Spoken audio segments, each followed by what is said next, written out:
Experts for Real Estate, a presentation of CWTAR, the Central West Tennessee Association of Realtors, sponsored by Leaders Mortgage Services, Allstate Insurance Company, Pete Dubuisson, National Property Inspections, and a new sponsor today, Bird and Bird Attorneys. And sitting in the big seat today is Mr. Cleve Marsh. Good morning, sir. Now, Jimmy, why did you say big seat? Because you're sitting in my chair. Will that help? Are you referring? Is it any reference?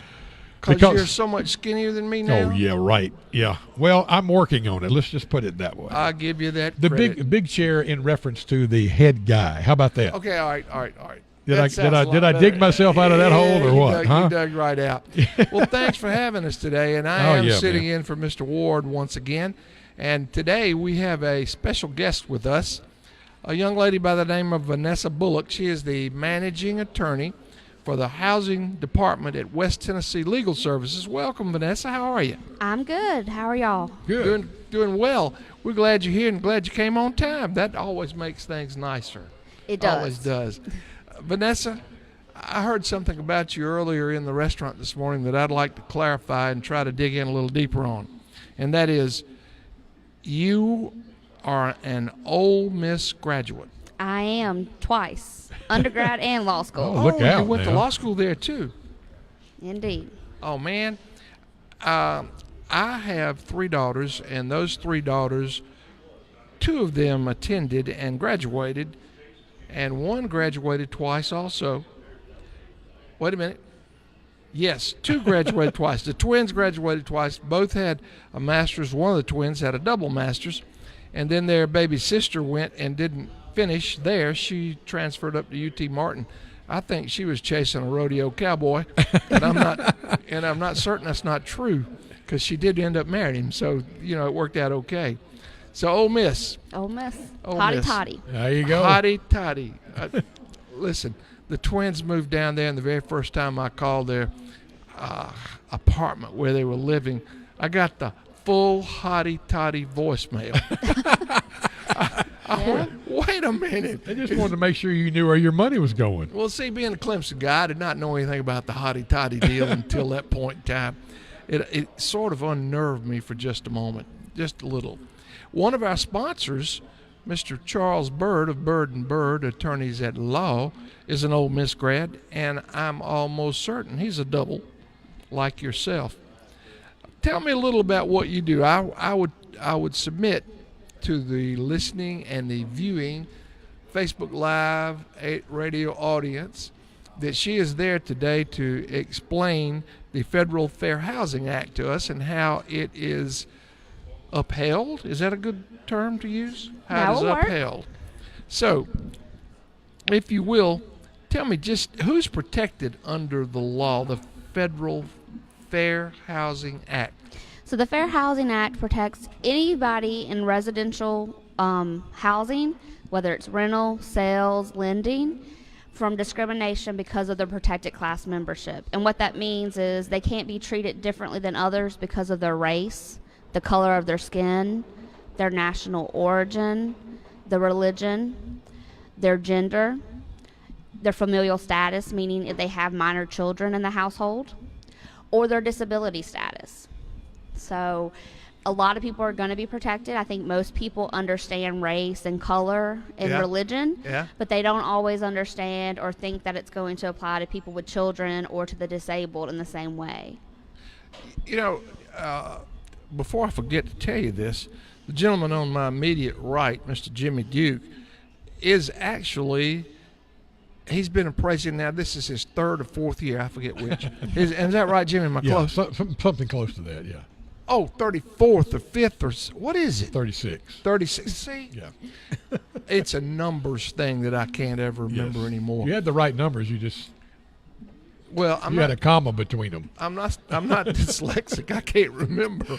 That's my problem. He's been a real estate appraiser for a long, long time. Yes. Were you aware of the Fair Housing Act? Oh, yes. Oh, yeah? Boy, am I ever. See, I don't know if I have ever understood how it might apply in your profession. I mean, Yeah, I mean, anything, if you're dealing, and we do, or primarily when it was more prevalent when we were doing house appraisals. But yeah, anything you do for a federally related transaction, you're dealing with fair housing for sure. But does that in any way impact how you rate it during an appraisal? I mean, there are certain things that you have to be aware of. It doesn't affect the appraisal as much as it does the sale or buying transaction. Well, because that part of it's already done by the time I get involved. Okay, I got that. Yeah. I had the most interesting read, I think, over the weekend. It seems that Google, you're familiar with this, you're shaking your head. There we go. Did you happen to see this? I did. Google I is did not. being, what is the term, reprimanded, chastised, criticized, so forth, because they have the ability to discriminate in ads. You want to develop that conversation a little bit, Vanessa? Well, and Facebook is the one that just got a charge from HUD, and there's some actual litigation pending on that, I believe, where they use stuff I don't understand, but they can algorithms, yes, whatever that is, whatever it is, and they can show me an ad for an apartment complex and not show an African American the same ad, and depending on what the person who's putting the ad puts into the parameters, at least in Facebook, they were able to exclude people by that. They were able to say, I only want to target Caucasians between the age of 18 and 25 and exclude others. And that's what Facebook got in trouble for, because by targeting those ads and controlling who saw them, they were controlling who got to live there. It was a new age form of steering. Steering's an old term that we use. Yeah, that like happened. Steering a car. Well, like steering people to certain neighborhoods. Okay, all right. Back in the 50s and 60s, you heard of blockbusting a lot. When neighborhoods had to open up to people of color or different religions. And what real estate agents were doing were steering people into neighborhoods where everyone looked like them. Or if somebody moved in, they would steer all the white people out and cause what we call white flight. Well, this is just a new 21st century version of steering. Yeah. You only show the ads to the people you want to live there, and you control who gets to come in that way. So. You got to wonder how in the world, and I know it's through the algorithms that they could possibly put all that together, but I don't know. Mr. Duke. Yes. What's an algorithm, brother? I don't know, Al. Algorithm either? No, that is far beyond my pay grade. You being one of the rhythm aces like you are, that kind of rhythm I know about. No, you think when you think fair housing, I think the first thing that comes to your mind, because of the nature of the sponsorship, the CWTAR dealing with buying and selling, it goes far beyond that. I mean, we're talking about rental properties and that sort of thing. Advertising, you mentioned advertising a rental property. That's where that target is. The way they advertise a property, but you're talking about people with disabilities. It used to be very discriminatory that people didn't want people with disabilities in a particular complex, or property owners wouldn't rent to people with disabilities, wouldn't rent to people that had kids, because they didn't want their property to be torn up, quote unquote, by people with kids. That's where the Fair Housing Act comes in, yes. and makes sure that you can't discriminate because I've got 4 kids. Well, wait yes. 1 minute. Yeah. I recently sold a home, and moved from a complex in Jackson, Tennessee, that actually allows only 20% of the population to be children. Well, that may be because they receive certain federal funds. Nope. No federal funds? It was no federal funds. I'm trying to remember right now and help us understand why it was. It's called a planned PUD. PUD. Planned Unit Development. Yeah. Unit development. And all the houses look alike. All the lots are the same size. All the houses are basically the same size also.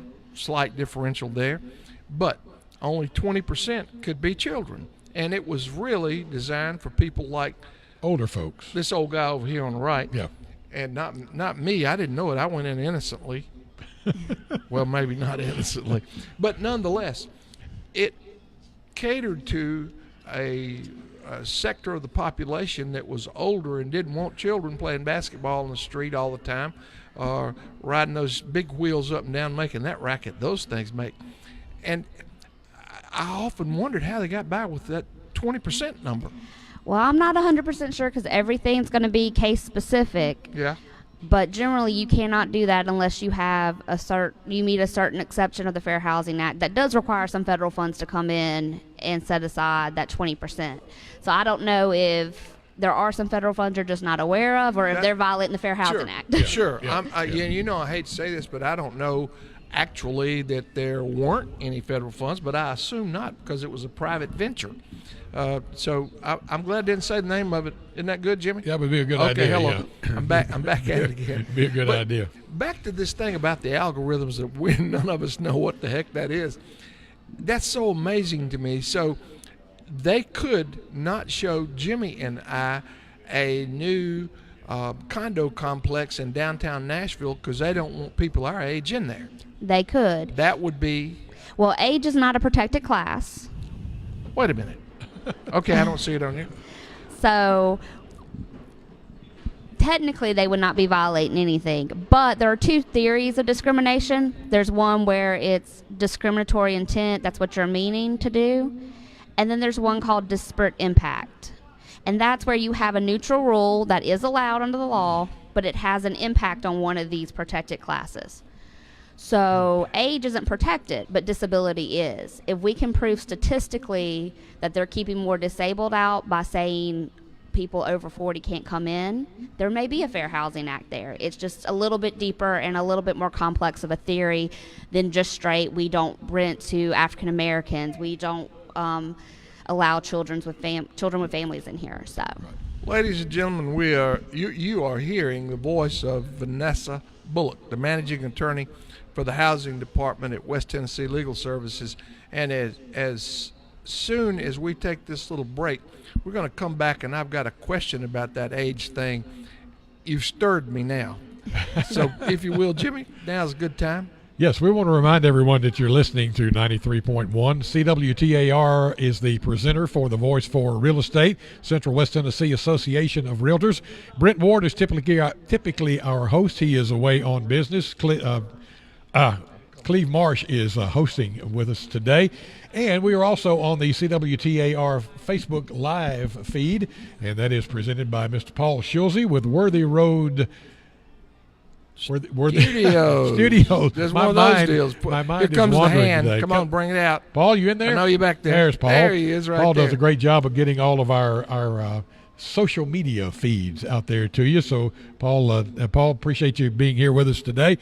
And not only is CWTAR our presenter, but we have some sponsors, and we couldn't do what we do without them. Leaders Mortgage Services is one of those. Pete Dubuisson, National Property Inspection, also one of our weekly sponsors. And we have two others, and one of those is Allstate Insurance. Angie Houghton Hughes is one of those. You know, shopping for insurance is a difficult thing to do. It can be confusing. That's why when it comes time for you to look at your auto, home, and life insurance needs, you need somebody that you can trust.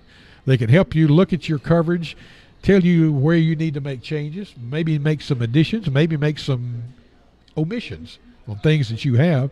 You know that bundling can save you money, and it can also Bundling? you can save Put it all together? Yeah, putting it all together. Yeah. You can save you time, also time that you can be using for something else. Something else. Yeah. So why not just contact Jackson Allstate's agent, Angie Houghton Hughes, and she'll give you a free insurance proposal. 901-373-6060. Remember, with Allstate, you're in good hands. Good hands. Yes. Yes. Yes, go ahead. No, please. go ahead. And you can get rid of that daunting task. How do you like that? I like that. That's a good word. What does it mean? It means something that you don't want to do. Okay, all right, I got that. Or it's too big for you to do. Well, it is that. What were you going to say before I interrupt you, sir? We have a new sponsor with us today. Oh, yes, we do. Bird & Bird Attorneys. Been in Jackson since 1985. Woo. Among the things that they can do for you is handle real estate and commercial closings, title searches and insurance, foreclosures, buy-sell agreements, commercial leases, contracts. Charles H. Bird Sr. carefully reviews all the aspects of real estate transactions, including research and verification of property titles, covenants, and restrictions for land, as well as other zoning and deed restrictions. Bird & Bird, 424-7188. We appreciate them being with us. And it's back to you, Mr. Marsh. Whoa. What was that phone number again? 424-7188. Nice. Got it. Jimmy, that's a good job. Thank you very much. We appreciate that. Vanessa Bullock has joined me this morning, and you too, Jimmy. Yes. She's a managing attorney for the Housing Department of West Tennessee Legal Service, and I got a hot question. Okay, I have one too when you get through. Go ahead. Well, I might have two. Okay, well, go ahead. All right. Show. Here's the deal. You mentioned that there is no age discrimination. Now, please tell me why there can be no age discrimination. Well, you may not know this. I may put you on the spot. I'm sorry. No age discrimination with housing, but in employment there can be age discrimination. While I certainly might not be able to do the job of a 25-year-old stocking in a grocery store, for instance, or perhaps working in a sawmill, I could live in a house anywhere, even though I am approaching Jimmy's age. So I'm not sure I understand, but there is no age discrimination. There is none, and I'm not sure I understand either, but it's the way the laws were written and when they were written. So originally the Fair Housing Act was passed 51 years ago this month. 51. And initially it only covered race, color, religion, and national origin. It's been amended twice since then. So in 1968 they added sex and gender. And then in 1988, so 31 years ago, they added familial status and disability. They haven't felt the need to amend it to add age yet. I think they do see some age discrimination, but unfortunately it's not covered. Now, every state can add their own additional classes if they want to. Oh. Tennessee has added one additional class, creed, which is interreligion discrimination, so a Baptist discriminating against a Methodist. They've never had a complaint against that, as far as I know, and it would really fall under religion anyway. But some states have added age and other things, but we just have not. Jimmy, she mentioned gender Yeah. a moment ago. And it has been brought to my attention that right now you can have a birth certificate that doesn't tell your gender. How does that work? How are we gonna It get doesn't around this for now? me. Well, it doesn't be. I have some experience in that. So, what do we do now with the transgenders? Well, it's a difficult question and one that the Fair Housing Act hasn't actually answered. So under the Fair Housing Act, when they say sex, they mean gender, so treating a female differently than a male. It does not at this time cover sexual orientation or any of those things, gender identity. However, some states have added those. Again, Tennessee has not. And in addition to the law, you also have case law that develops. So you have the written words of the Fair Housing Act, but you also have case law that develops that and expands on that. So there have been some cases that said, in their view, discrimination because of sexual orientation or gender identity is sex discrimination. There's no case that says that in Tennessee specifically, but I think you could make that argument, but it's unclear what the court would do with it. So just because I walk up to the front door wearing a dress and be bearded, well, I don't know where I'd go with that. Where could I go with Well, that? that's one of the things. There have been cases about that where they did not want to rent to someone who did not dress like their gender normally would.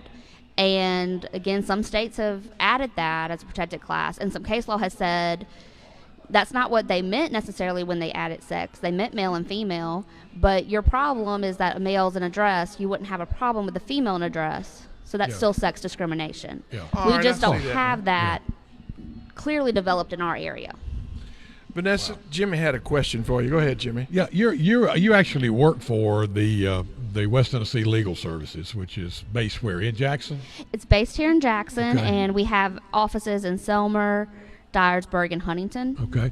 Now, if someone feels they have been discriminated against, being in a buy-sell relationship or a rental relationship, how does West Tennessee Legal Services get involved? What's the procedure? So they can contact our office and go through our intake procedures. Okay. And our intake paralegals will get all their information we need for our grants and then refer them over to our housing department, and we'll follow up with them.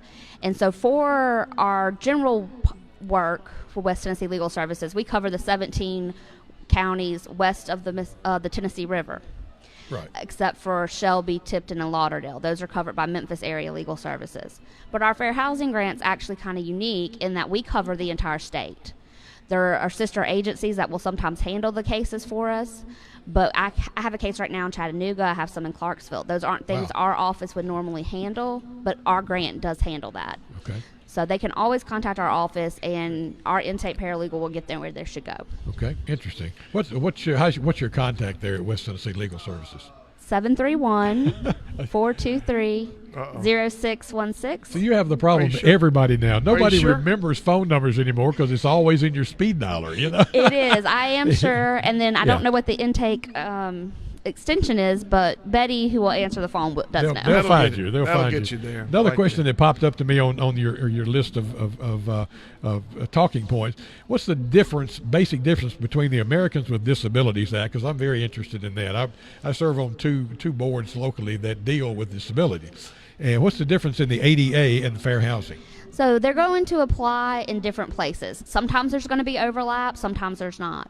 But for the ADA to apply, there has to be federal money. Right. The Fair Housing Act applies to anybody in those residential things, private landlords as well. Oh, okay. So the ADA only covers if they get federal money. So your public housing authorities, your USDA rental properties, those type of things. Right. And the other thing is the ADA has different specifications for what qualifies for a disability, what qualifies for a service animal, that type of thing in the Fair Housing Act. Right. The Fair Housing Act is really broad. It's meant to be read broadly and interpreted broadly, and the ADA is much more narrow. So, for example, everybody's familiar with service animals under the ADA. Yeah. Well, in the ADA, you have service animals that have to be either a dog or a miniature horse. And they have to be trained to do a specific task, and they can't be emotional support animals. Right. Under the Fair Housing Act, you don't have those limitations. It can be any animal in the world. We've seen snakes, we've seen ducks, we've seen chickens. Yeah. And they don't have to be trained to do a specific task. They can be emotional support animals. Yep. So you have a lot of people who confuse the two and want to apply those limitations for the ADA into fair housing, and they get themselves in trouble. Yeah. It's almost become, the emotional support animals have almost become a little bit ridiculous in spots. Well, At least that's my opinion. Now, I'm not emotionally comforted by a chicken.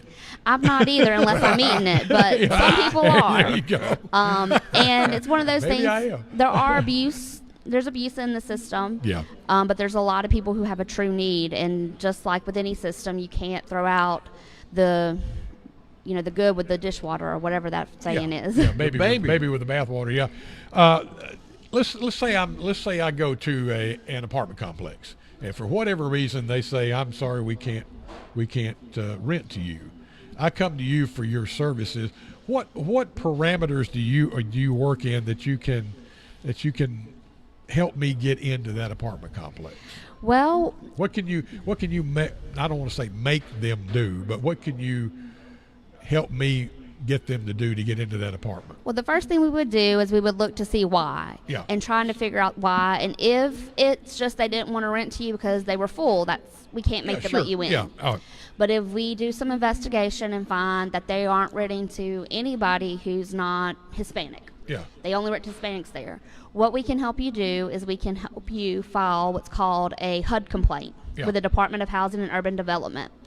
And HUD will investigate them.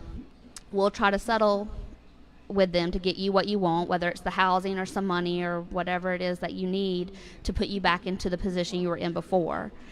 And by having that HUD investigation, you have people who have a lot more resources than we do, looking into what you're doing, and a lot of times what they find is it's not a one-time situation. Right. It's been a pattern in practice. And so they can then refer it up to the Department of Justice, and the Department of Justice will sue you in federal court. Right. And will represent your interest in that. We actually have 2 Department of Justice cases right now. Okay, let's say I go to an apartment complex, and this is really where I want to be. It's in a nice neighborhood. It's got all the amenities I want, but they don't have an availability of a handicap accessible apartment, which is what I need. I can't force them to adapt an existing apartment just because I want to live there, can I? Actually, you can. You can ask for what's Really? called a reasonable modification. And so under the Fair Housing Act, the disabled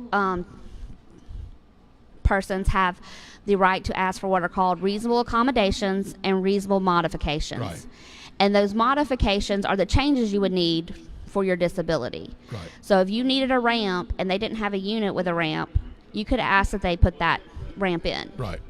Now, depending on who the landlord is and if they are federally subsidized and get some federal money or not, depends on who pays for it. Right. If you go to a private landlord and need a ramp, they have to let you put it up, but it will be at your cost. Okay. If you're at a public housing authority, a USDA property, anything that gets those federal funds, Right. they have to let you put it up and pay for it themselves. Aha. And So it could be factored into your rent in some situations. yes, you could and ask for a some- payment plan or Yeah, something like that. Right. Okay. Well, that makes sense. that I is mean, interesting. that's only fair, really. Yes. You know, if I need one or if I want one, you know, I'll be glad if you'll let me do it. I'll be glad to, you know, pay you $25 a month more in my rent. Yeah. Until I pay it off or pay Yeah. it all in one thing, Yeah, whatever yeah, it may right, be. right. So And that's- reasonable accommodations, those aren't physical changes, but those are changes to policies and practices. Right. So no pet policy, they have to let that emotional support animal in. Right. And that kind of thing. And that is right now the hot area in fair housing. For the last 10 plus years, the majority of complaints nationwide have been disability related, and most of them have been accommodations or modification problems. Right. Now we're talking about what I think would be classified as long-term rentals, like an apartment rental. But does that also apply to short-term rentals such as hotels, motels? It can, and the test is, does the person live there? Do they intend to return there? So these long-term, 30 days or more, Yeah. they're probably going to fall under the act. Okay. There have even been cases that have said that homeless shelters fall under the act because it's somewhere where you go back to that bed every day Yeah. and you have it for so many days. Right. But now- if I'm on vacation somewhere and I'm only going to be there a week, that wouldn't apply, probably. Probably not. Yeah. Okay. Got you. Interesting. That's interesting. Yeah, it really is. We It are really talking is. with Vanessa Bullock.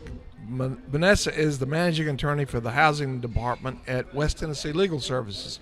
And Vanessa, Jimmy raised a good point, and then you sort of answered my question. We walk up to the door, and the guy says, "Oh no, I don't have any room. We're all full." The next guy we send up there is one of my friends because we want to know if he's really full or not because we'd like to live here. One of my friends doesn't look like me. He says, "Oh no, we're not here. Sign here. We got us a problem, don't we?" We do, and we see that quite a bit. And we have an investigation program out of our office where we can do some investigations into that kind of thing, because a lot of times what we call it is discrimination with a smile. They don't tell you, "I'm not going to rent to you because you have kids or because you're Hispanic." They just say, "Oh, we don't have anything. I'm so sorry."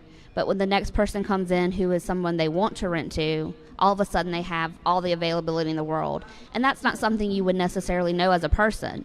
Sometimes you get that gut feeling like, felt like he wasn't being truthful with me, but Yes. you've got to be able to prove it to do something about Yeah, it. Exactly. Now, Exactly. We have got- a few things going that we've learned here today. Yes, we have. We got just a couple of minutes left. There's one thing that what's the most unique case that you've ever had to handle? Something that's just totally out of the norm. Well, every case is unique and very different, and it's challenging. It's challenging work, especially working with the disabled, because sometimes, especially with mental disabilities, they Right. can be their own worst enemy. Oh yeah, for sure. But there was actually a case out of Knoxville that Legal Aid of East Tennessee did for us, but we worked with them, and it was a lady who needed a python as an emotional or as a support animal, service animal. Yeah. Whoa. And Emotional support, yeah. it was actually physical support in this case. Oh really? And when she explained why she needed the python, it made sense. She had physical injuries that caused her a lot of back and shoulder pain, and the animal would rub over her and kind of serve as like a personal masseuse. Wow. And she had a doctor's note. She had everything we needed to verify that need and could really explain what it was about. Oh. And so we did help her get that animal. Now there were limitations put on. You have to keep it locked up if it's not with you. Yeah. You can't take it into the common areas where you're going to terrify all the little children and myself included. And me, don't forget me. Yeah. But Wow. that was probably the most unique case I've seen, and it was a difficult case because my initial reaction was, ooh, I don't want to even think about that. Oh, yes. No. But it did make sense when she explained what the animal did, that it did help her. Yeah. Wow. Wow. That's interesting. I believe that I could do without that in the most severe form of pain I've ever been in my life. I am not a snake guy You under never any know. circumstances. You never know. Ladies and gentlemen, children of all ages, we have been listening this morning to Vanessa Bullock do an excellent job of explaining the Fair Housing Act, the Yes, indeed. Federal Fair Housing Act. Jimmy, good questions on your part, too. And Vanessa, nice job. Thank you very much for being with us. And if you want to reach her, you can reach her at 731-423. 0616. She says she's got it. There's the phone number. Thanks so much for joining us this morning. We appreciate it. All right, thank y'all. Thank you, Jimmy. All righty. Thank you both. And the Voice for Real Estate be back next Monday at about 10:15. Presented by the Central West Tennessee Association of Realtors and sponsored by Leaders Mortgage Services, Allstate Insurance, Pete Dubuisson, National Property Inspections, and Bird Attorneys. The Mid-Morning Mix continues. If you're in the market for a